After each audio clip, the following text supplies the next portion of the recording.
کفار نے بہت کوشش کی قرآن مجید کو ختم کرنے کی، مگر نہیں کر سکے۔ قرآن مجید کتابی شکل میں بھی محفوظ رہا اور قرآن مجید حفاظ کے دلوں میں بھی موجود رہا۔ آج بھی ترکی کا ایک عجائب گھر ہے جس میں حضرت عثمان رضی اللہ عنہ کے زمانے کا قرآن اصلی حالت میں موجود ہے۔ ازبکستان میں تلہ شیخ کی مسجد ہے، وہاں بھی قرآن مجید اصلی حالت میں موجود ہے۔ ایک دن ایسا نہیں گزرا ان 1400 سال میں کہ دنیا میں قرآن کا حافظ کوئی موجود نہ ہو، نہیں۔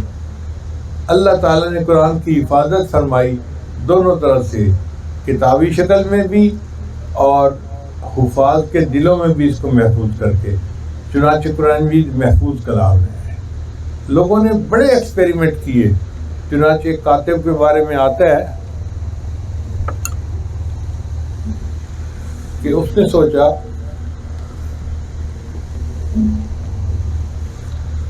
میرے پاس یہودی آتے ہیں، کہتے ہیں جی ہم سچے دین والے ہیں، عیسائی آتے ہیں کہتے ہیں جی ہم سچے دین والے ہیں، مسلمان آتے ہیں کہتے ہیں نہیں ہم سچے دین والے ہیں، تو مجھے کیا پتا کون سچے دین والے ہیں، کیوں نہ میں اس کی تحقیق کروں۔ اس نے کیا کیا کہ ایک تورات کی کتاب منگائی اور اس کو لکھا۔ اس زمانے میں چھاپے خانے نہیں ہوتے تھے، کاتب کتاب خود لکھتے تھے۔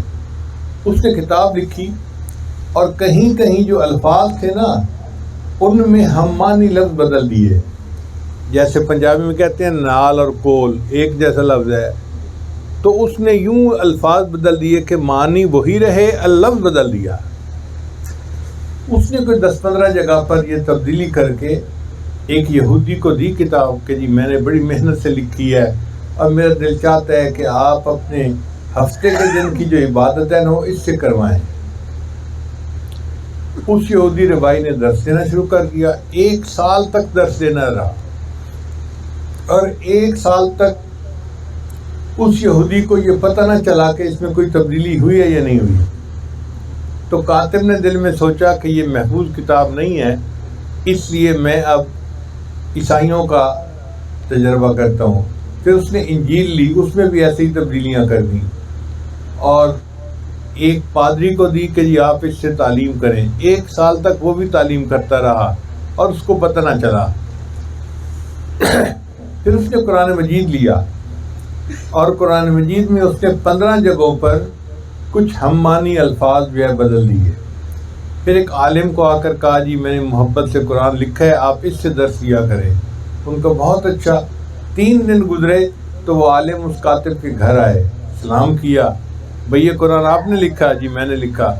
میں پوچھنے اس لیے آیا ہوں کہ آپ نے سوتے میں لکھا تھا یا جاگتے میں لکھا تھا؟ اس نے کہا بھئی جاگتے میں لکھا تھا۔ اس نے نہیں مجھے نہیں لگتا کہ تو نے جاگتے میں لکھا ہے، اس لیے کہ اس میں 15 جگہوں پر میں نے غلطیاں دیکھی ہیں۔ جہاں جہاں غلطی تھی اس نے نشاندہی کر دی۔ کاتب نے سوچا کہ یہ اللہ کی محفوظ کتاب ہے، چنانچہ وہ کلمہ پڑھ کے مسلمان ہو گیا۔